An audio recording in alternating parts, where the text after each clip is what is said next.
No worries. So you can't differ in terms of return type. You can only differ in terms of arguments.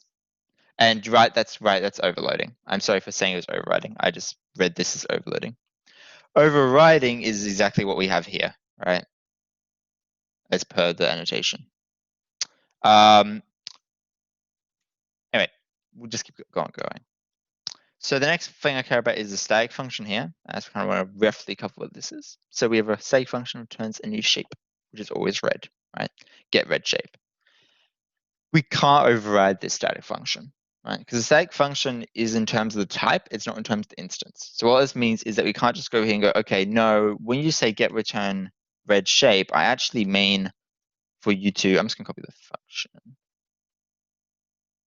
I actually want you to return a new rectangle now that's red with 2, 4, right? Oh, and I want you to override. Now, if we do this, it'll give me a warning and say, you can't override. Now, why is it telling me I can't override? Well, it's going, you can define red shape. Just understand that this is not an overriding function. Because whenever we want a red shape in shape, we're going to go shape dot get red shape. Right? See how here we don't have any instance? So this has to be a shape, but this can't be a rectangle. There's no possibility for it to be anything else. And if I go rectangle dot get red shape, again, there's no possibility for this to be a shape. So without that, it always knows what it's going to be. So there's no such thing as overriding static members because it just doesn't make sense. The static members refer to the type. And since they refer to the type, you can't really have options. So no. Access modifiers. Let's go for this reasonably quick, and then we're going to spend the entire rest of the time on this stuff.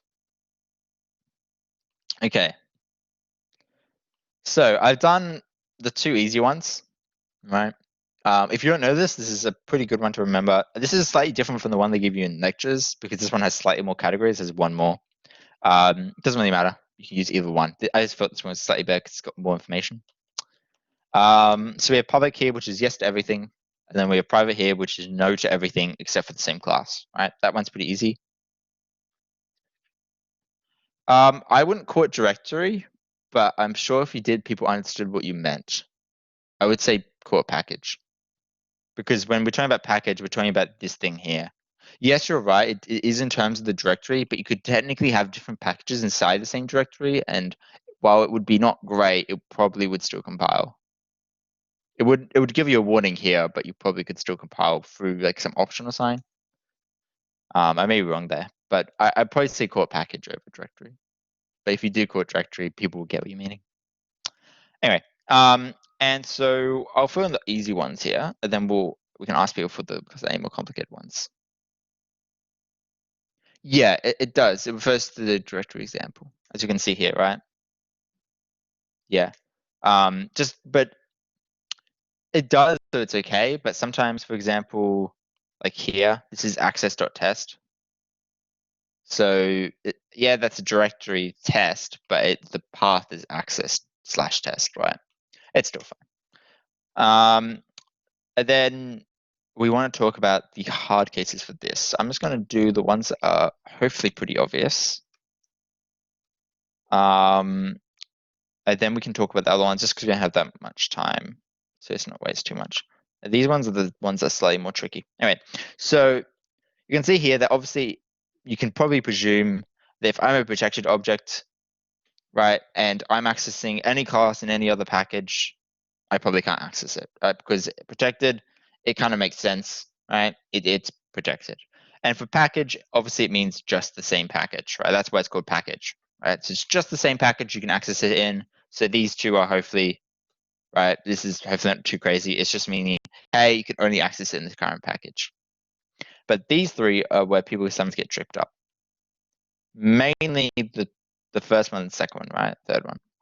So you can just write in chat rather than doing a poll for this one. What do people think this one is? Do they think it's yes, you can access any protected method from any class in the same package? Or do they think you can't? Yeah. Okay. Everyone knows the answer. So the answer is yes. So it means that protected is just packaged with extra restrictions. That's it. So if you're coming from languages like C# or other languages like even C++ really, C++ doesn't really protect it, but still.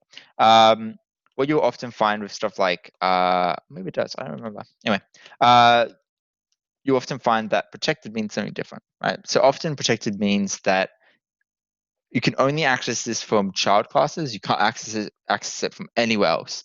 So this would be a no, and then you can access it from subclasses, right? So both of these would be yes, right? In Python, in Java, I don't know why I said Python, is a bit different. In Java, it just means, hey, you can access this wherever you want, right? It's the exact same as package all the way through. The only exception being that you can always access it from a subclass. Always.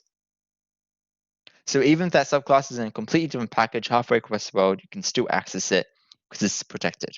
That's all that protected gives you, is the ability to access it from a subclass in another package, right? So make sure you kind of remember this table. One thing you'll remember is that it definitely looks like it kind of scales down pretty easily. And since private's so pretty much easy to remember and public's pretty easy to remember, it's pretty easy to get it from that. So you just kind of build the public and the private branch, and then you just kind of look at some way that it scales down. Because obviously protected is just going to be one less than package, right? And then package is going to be two less than private, and then public is obviously everything. And if you're actually doing with the actual lecture material, the big difference is since this one is gone, I think the one that's gone is I think it's this one is gone, maybe. I don't know. It's one of them is gone. And so it actually makes it look a bit visually nicer. Anyways, we're gonna mostly skip by that. Let's see if it actually reloads and has the content. I'm gonna skip this one because I don't think it's as important as this. And all that is just going for the access code that we just did here and saying, hey, can you edit this? Can you not edit this? And so on. So I'll add answers to that after this, but there's no point in going through that. I'd rather spend 30 minutes getting you right for your lab so you can do everything correctly. So, and we can talk about some various opinions about this kind of stuff, right? Now, the one thing I will note is that in the shoot video, I've been informed by the last class that they said some things that were, it's okay to say these things that's about like getters and setters. I'll probably preposition a different position on how to use getters and setters today. Take both with a bit of grain of salt. Just try to like figure out what you like as a person, right? Or do you like having a lot of getter setters? Do you like trying to restrict them? As kind of the way I typically do things. The course does indicate that you want to be a bit more controlling of how many getters and setters you have.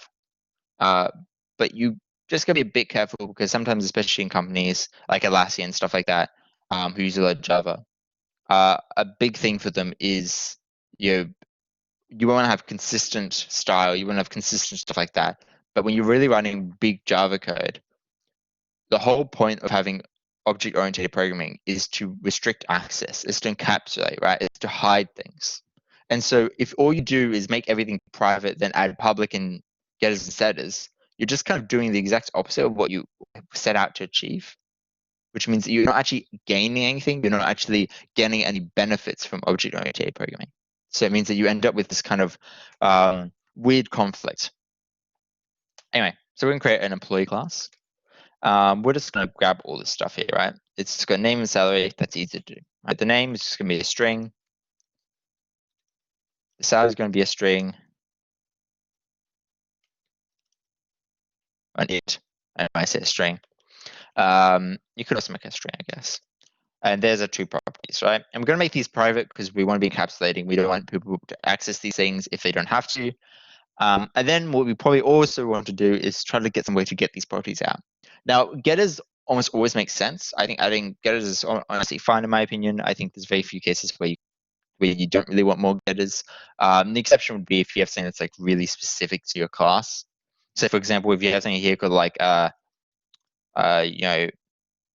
ID or something, and this ID is highly specific just for this employee here, and nothing else needs to know about this ID. It's just kind of like how the system's managing them. then you probably don't need to expose this, right? Whereas if this is an ID that's unique to them and they've got like a card with this ID on it, then yeah, you probably should expose it. So the general way I kind of recommend stuff like that is you think of it as if it was a real person, would they know what that thing is? If they would know what that thing is, probably should expose it because you probably want to use it. So if you have a real employee like it's at UNSW, we know what our ZID is, right? So because we know what our ZID is, it's probably pretty smart to put our ZID here, right? And maybe you decide it should be an integer, maybe you decide it should be a string, it doesn't really matter, right? If you want to put a Z in front of it. But maybe internally it's an integer, but we just add the Z when we print it out or something like that, right? There's various different ways you can do that. That's probably the way I'm going to do it. Though it's probably too big for an integer. I don't know how big it is. I think long will be enough. It's going to be like 16 characters or something, right? So we'll create our ZID here, and then we just can manage this from this, right? So the first thing we may want to do is we go, okay, we want to grab the name. And so a common thing that people will do is they'll write code like this. They'll go, okay, get name, return this dot name, okay. Thank you. Get the employee's name, the employee's name. And the problem with this Java doc here, and for those wondering how I got that up, I just did // waited for the little thing to pop up, and then press enter. And it'll fill out like everything I need to fill out. So I need to fill this out and this out and so on. The big problem doing stuff like this is that none of these statements actually mean anything to me. Like I look at this and I go, wow, that was obvious. But there's actually one bit of information I've missed. And what I've missed is what's their full name, whether or not it's their first name, whether or not it's their last name. Double asterisks. Double asterisks. Yeah. And then enter. So I've missed out whether it's their full name, last name, first name, right? So maybe it's meant to be their full name. And so you'll see people write full name here, right? But what I could also do is just call that full name, right? I could also go, well, okay, if you want full name, maybe you just want the first name, right? I go, okay, return this dot name dot split on spaces, right? Oh, I need to do like an erasure join, don't I? Which may be under string. Let's have a look at this. Yeah, there we go. Join space. Okay, this could be a string. But I only want to join a few of them. I don't want to join all of them. Do you know what the easiest way of doing this probably is? Is probably, I can't really do a slice, but what I can do is, okay, I could do like a stream here. I'm just going to say it's going to return their first name, as in, let's not be too proper here.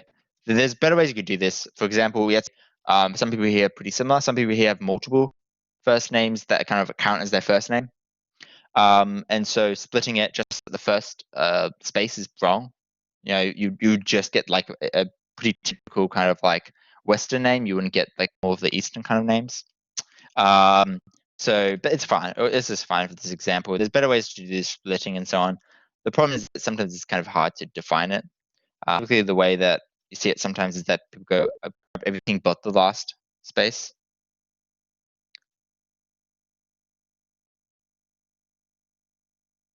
Yes. So the other way you would do it is you could do this. I mean, that's even better. Is you would split into first name and last name. But I'm just saying, for the sake of this, is yes, you have name. Maybe that's all your data has. Maybe you have like this big .csv file, right? And that big .csv file, again, not great, but it's fine. That big CSV file has just for name. Yeah, so you would call these names the getters. Yeah, exactly. So these names are all getters. The big difference is that they're very descriptive about what this is. And so in these cases like this, I would argue you wouldn't need the comment at all. I would say these comments are so self-explanatory. They're so obvious. Right, yeah, they are. Like these are so self-explanatory. You wouldn't need the comments. The course disagrees with me. The course thinks you still need them. So for this reason, you still have to add them. However, I would definitely not mark you down, and we definitely won't mark you down if you just write something like this and just say, get the employee's full name. Right? Um, full name, then i.e. maybe this, right? If you write C function name, it's a bit too cute um, to be counted. But in these cases here, you would need comments only because of how this works. Because this is zero and first one, so we'd say as in the first space limited word, right? This is very important because if I'm coming in and I'm trying to get this to work for maybe a second space limited word, right? This could even be last. That's probably a better way of doing this, right? But you get the point, right? If I'm coming in as a person, I'm trying to get for maybe a different part of the world, or just for some different students, right? Some international students, or even some local students which have names that aren't typical in terms of two words, right? Or maybe we add middle names, and this breaks because this is actually going to grab the middle name rather than the last name. There's so many cases, right? It's very nice for me to be able to see in this comment here what exactly happens. If I ever have to look inside the function to see how the thing will behave, you don't have enough comments. But for things like here, just writing a very simple comment that says get the employee's full name, i.e. Braden Wooding, is fine. You don't need to add returns for these because the return isn't special. If you're literally just going to say at return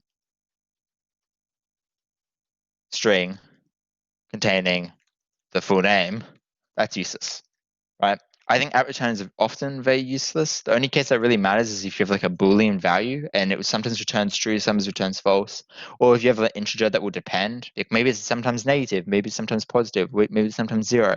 If you kind of have that conditions, it matters. And then for salary, this one's pretty easy. So I'm just gonna say it's just gonna get salary, right?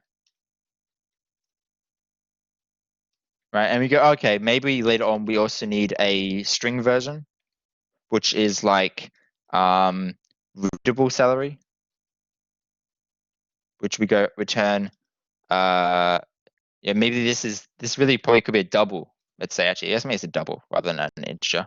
It's not great. It really should be like a decimal or something. Does it actually have decimal in Java? I don't think they do. Um,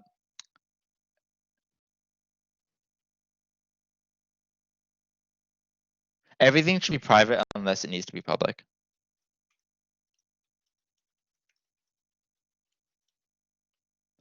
Um, that's the rough idea for it. If you can make something private, make it private. There's no way these should be public here, right? The one exception would be if it's the one exception where you can make it public is if it's you really do not care about the value and the value is very simple. For example, something like this, it's very, very simple. And if we didn't care about the value, let me quit this so I don't get a bunch of spam from work. If we don't set this value, then what will happen is someone could come along and just change the salary. That's not good. We don't want people to go and change the salary. So we want to restrict that. But if you literally don't care, if this is just like maybe like it's a area, you don't really care what this like area of the employee's shape is. Maybe they're spherical cow or something. Who knows? In that case, go ahead. They can go and edit that area, right? But almost always you do care. But anyway, so this readable salary, same thing here. Again, both of these. This one's kind of obvious, but there's probably a nice comment that we could write here. That would be like, hey, returns employees salary in terms of dollars. Right? Because maybe like we're talking about English dollars versus like English pounds versus Australian dollars versus whatever, right? And then here, returns employees salary in terms of thousands of dollars. Postfixed with a K. All right, so you can see most of the time comments are pretty okay. Most of the time it's fine. But if you write this as with postfix K, like you can go, oh, now I don't need to say the postfix, right? No, you don't need to be this in depth. I'm just kind of giving you some reasoning why. You can just do forever what you need in the lab. Well, you may need a readable value, right? You may need a readable salary. If you want to print out their salary, then you probably want this getter. Unless you're just going to print it out exactly as you have it. If you're going to print out exactly as you have it, then don't worry about it. But if you're going to do anything else, then it will matter. But you could argue that this postfix K would eliminate this. And the answer is yeah, but this is a very long name and you're not getting much benefit from that. And so in cases like this, I would argue at least it's much better to keep this name shorter, but still readable, and then indicate what it makes it readable, what makes it different. Anyway, so that's the rough idea of getters there, but how do we do setters? So for the lab, all you'd be expected to do would probably be this one here and this one here. And maybe this one here if you're using it, right? But I'm just going to do this example 100% properly so that we know that this is like kind of a proper way that we'd expect in the course in terms of like upper echelon. So we need setters as well and constructors. So let's make a constructor and a setter. So let's say we want to set the salary. But how often do you actually set the salary? If you go, well, I'm never going to change my salary whatsoever, then there's no point to change this. So there's two cases I can think of changing a salary. The first one is when you're hiring someone, which is going to be a constructor. The second one is when you're maybe rehiring someone, or when you're promoting or demoting someone. So let's call it that way. And use lowercase. New salary.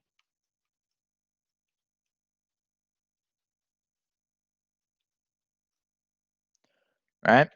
And we could have a demote function that does the exact same thing. Now, this may actually do something else.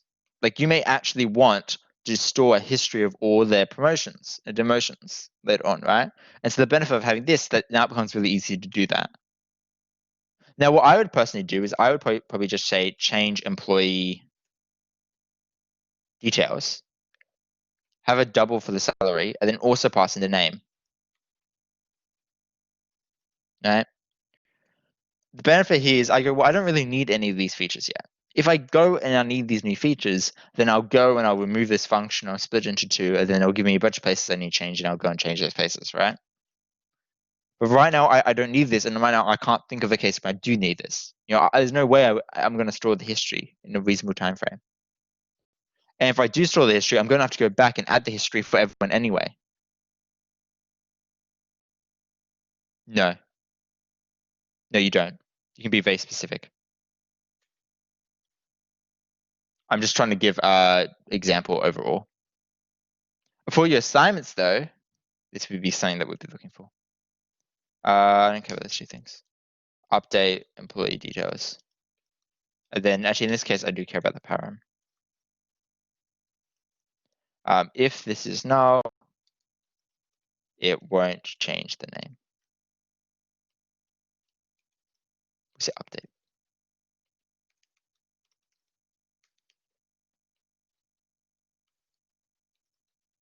Right.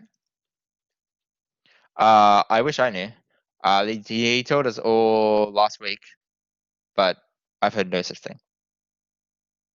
After this, I'm gonna cut away from this file and just keep what you guys would need to include. Exactly what you guys would need to include.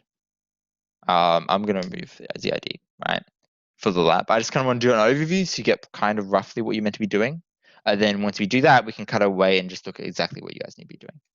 And then you'd probably also want a employee, which takes in a name and a salary. I like putting my constructors below my getters and setters, but that's just personal preference. You can do whatever you want. Employee's name, employee's salary initially.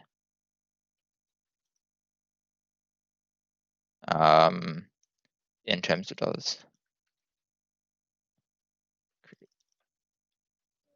I mean, this comment here is not very useful, but it's fine.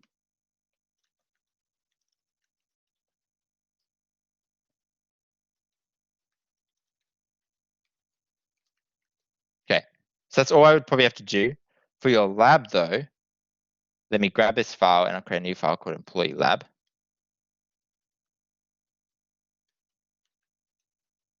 And I'll just show you what you'd have to include, right? So you'd have to do these two. You'd probably do full name, last name, or first name. So you do one of these two, depending on what the lab's asking for, right? You would probably still do both of these, and you'd probably still do this. So you'd probably just include these. This is an optional. It depends whether or not you use it. If you don't use this, don't have it, right? But if you need it, you may need it for the lab. Like if you're doing a printout, like for example here, in this case, we do want to do a string override. So we're going to do an at override.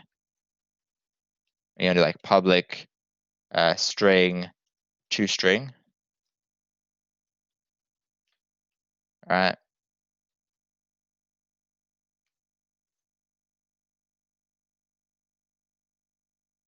No, it must return. That's fine. So we're going to say return, this dot name. Oh, this is even better. This dot get full name plus this plus I guess a space. I know you could do like a format string here. It's fine. Get readable salary, and that's really it, right? So if you're doing something like this, then it makes sense. Employees are a subclass of object. So you're overriding the objects to string. So for example, let's create a main function.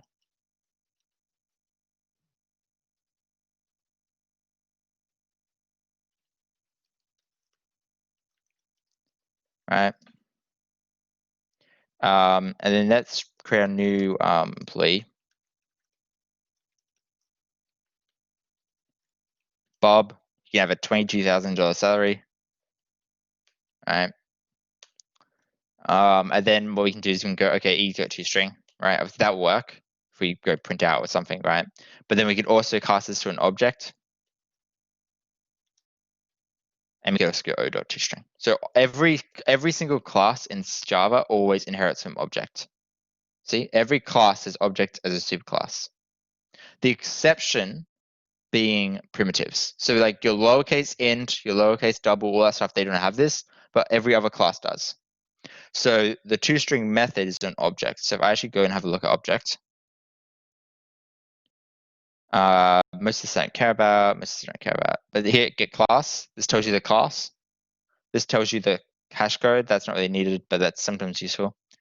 Equals, that's very, very useful. We're saying whether or not an object is equal to another object. See how much freaking documentation out and stuff. But toString, look at this. All right. Yeah, it's like the super, super, super class. Yes. Awesome. So that's a superclass. That's all you'd probably, I mean, for the lab, let's copy over the toString because we probably want to do this. And for the same reason, we'll probably bring back the readable salary because I'm using it. The supreme class. And that's fine. Okay. I'm just going to roughly quickly and do the manager as well. I won't do the manager for the lab because it's not really needed, but we'll do it for this. We'll add a constructor. We'll add a private method for the hire date, which should be this. We'll default construct our parent, and then we'll set our hire date. All right. Then maybe we want to getters and setters for hire date. I'm just going to do it very simple. I'm just going to be a bit, this is fine. We do want to get the hire date, but we probably don't want to edit the hire date. I can't really think of a case where you want to edit the hire date, other than when you want to fire and rehire someone. But if you want to fire and rehire them, then you probably want like an array of hire dates or some kind of like structure to store a record of them. or like an SQL mapping where you have like a table storing all the hires and fires for every single person. As you hire them, then fire them, then hire them again, like the endless cycle of this, where this hellish workplace is that keeps hiring and firing people. But I think string would be fine here, but if you want, we can go date. Let's go date. So if we want date, we'll have to include it, not SQL date. I know it's in java.util. I would just import java.util. Right. Yes. Because it's the same information and this is gonna be a date. Let's be good with our dates. I don't mind too much if you use strings or dates because you can cast them back and forward between them. And most databases store them as strings anyway, or as integers, depends on whether or not you're storing what one you're kind of storing. Depends on how you're storing it and so on. Sometimes it's stored in milliseconds from 2001, sometimes it's stored in milliseconds from 1970. Anyway, so this is just to construct our parent, and because it's got the same information. Even if we didn't have the same information, we still have to construct our parent. You always still have to construct your parent. Always. We can't just say this.name equals and so on. Anyway, so then we could create construct in a toString method here, right? So we'll just do a quick toString method. Give it an override. And then we're just going to say return super.toString plus hire date.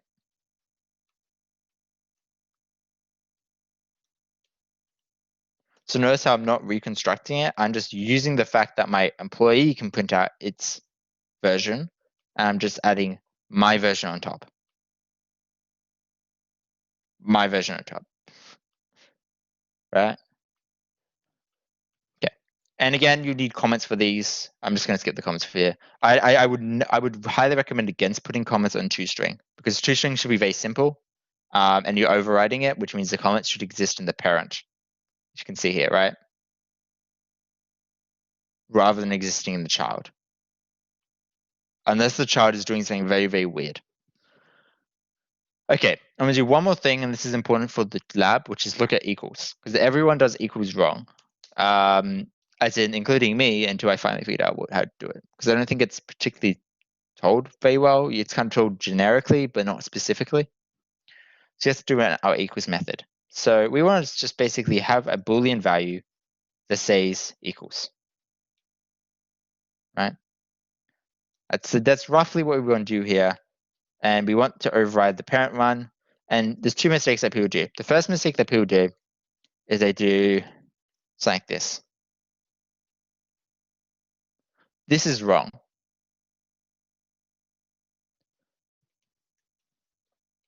You always have to do equality to others. Right? And now it's saying must return Boolean, so we'll just return true, right? So you can't just put manager here. The reason why is because we want to compare it against all objects, not just necessarily this one. Okay, what's the first thing? Well, the steps are very easy. The first step is check for null.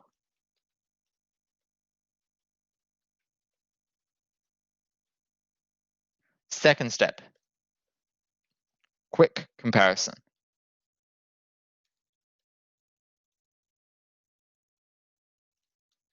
So this is going to use pointers and sees whether or not they're the exact same object. So not whether or not they contain the same information, but whether or not they're literally the exact same object. I.e., we did this dot equals this, right? Third check. See if either the object, either the class is the exact same class or is a subclass. Choose one of them. So you are either going to choose and say they have to be the same class or they have to be a subclass. You have to choose one of the two cases. And choosing which one is kind of important. So I'm just going to roughly go through this. We'll run like 3 more minutes over time. And I'll do the same for employee and it'll be the opposite, right? So in this case, we're a manager. We were just going to say they have to be the same class. This is going to be similar to the lab, right? So in this case, you're going to go like if other.getClass. I'm just going to swap these comparisons because I think it looks a bit better if it's this way. We're just going to check if the classes are the same. All right. Another way I kind of like to write it is this way. All right.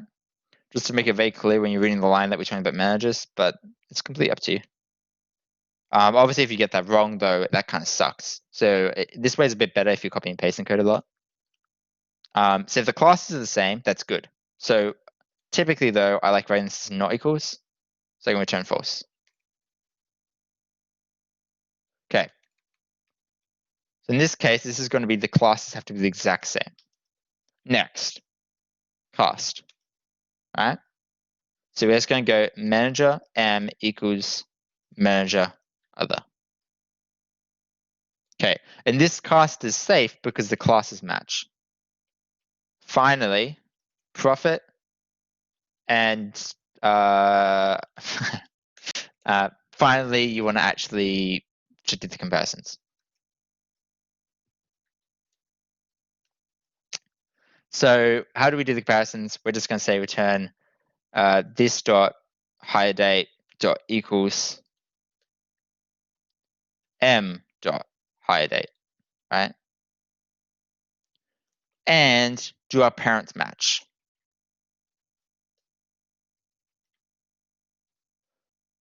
Right. So there's two things here. The first thing is we're checking whether or not the hire dates are the same, and we're using string dot equals. You can't just do this. If you do this, it won't work.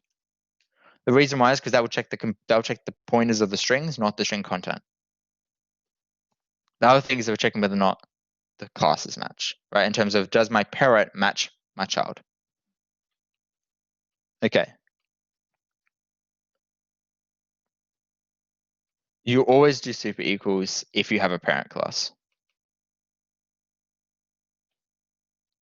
right? You can do that too, but the problem is this won't compile because you can't access the super version of the object because you don't know what the super version of that object is. Is this the last comparison? Yeah. So all we're basically saying is we're saying, okay, the managers match, but we have a bunch of fields inside employee that we also have to check. But rather than checking it in manager, we should check it in employee. So that's all we're basically doing is we're just getting employee to check that they match. So we're asking employee to do its comparison, which we're going to write right here. Because we also have all the fields here. So in this case, we're going to do the exact same thing, check for null, check for comparison. But in this case, instead of checking for class, we're going to do something slightly different. And then obviously here, we're actually going to class this to employee. And here, we're going to do, this dot salary equals e dot salary. And this, is salary an integer? Double, that's fine. And this dot name dot equals e dot name, right? So you notice here that we have all these extra fields here that we have to check and that we're not checking here. And we check them through this. So we're basically saying, hey, now we know we match, but is our parent happy? Is our parent happy with all the comparisons? Because otherwise we'd have to rewrite all their comparisons here. We'd have to say, and this dot get salary equals other dot get salary or m dot get salary. And there's a problem here, right? Is that what happens if this get salary function doesn't always return the right salary? Yeah, you're using the override equals of the parent. You're using the exact same thing as what we're doing here. We're using the override toString of the parent. We're using the override equals of the parent.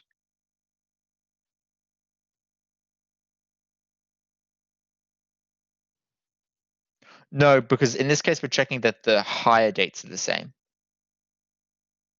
We're checking the hire dates are the same value, which is why we're doing this dot hire date dot equals m dot hire date. If we're going this dot equals, we'll just be checking whether or not we're equal, not whether or not the hire date is the same. Because think of this as a class, right? So this is actually a physical class. And if we go into the date, it's actually a physical class that's got a ton of code in here, right? And we're checking whether or not the dates are the exact same. So if we look at the equals method here, See here? See how it does this comparison here? And yeah, so that's basically all it's trying to do. Okay. So we've got the exact same code here, and you probably saw something there, but we're going to use instance of in this case. So instance of is a great thing.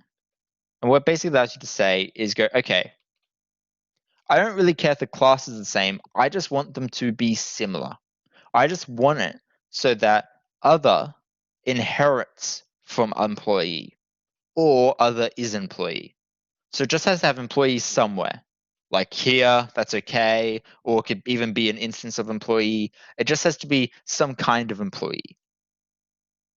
It doesn't have to be exactly an employee. So for example, let's create an employee. Oh, we'll go, you got one, don't we? We'll create a manager.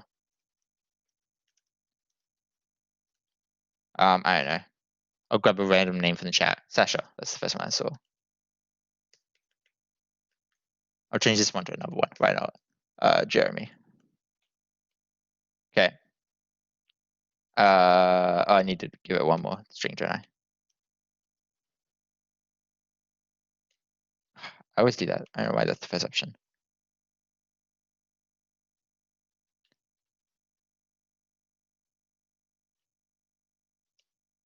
We'll say 2020, third, 10, doesn't matter. 10, 10. What does you want me to use instead? Come on. Kind of set. Oh, that's so much extra work. I just literally just want.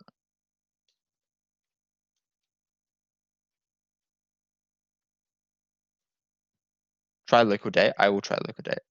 I literally even just the local UTC would be nice. Thank you. Oh, beautiful.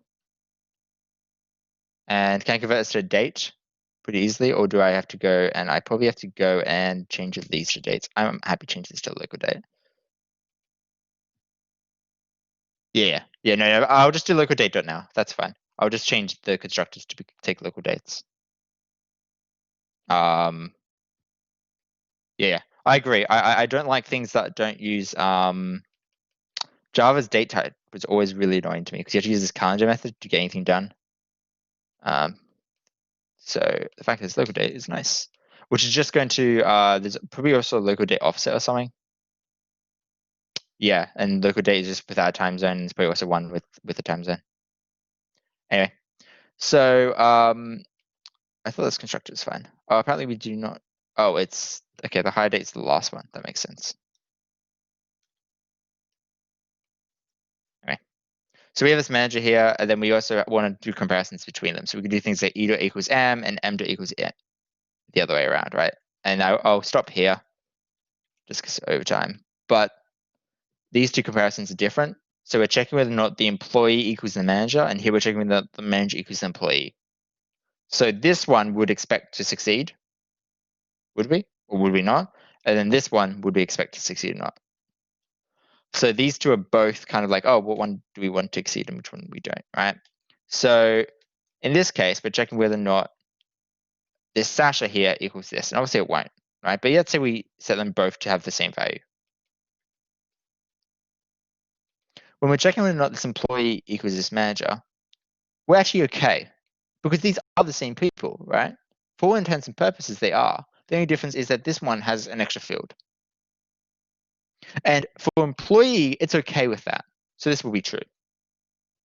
For manager, though, when you're checking whether this manager equals this manager, you go, well, but this isn't a manager. So this comparison will fail. I would expect this to be false.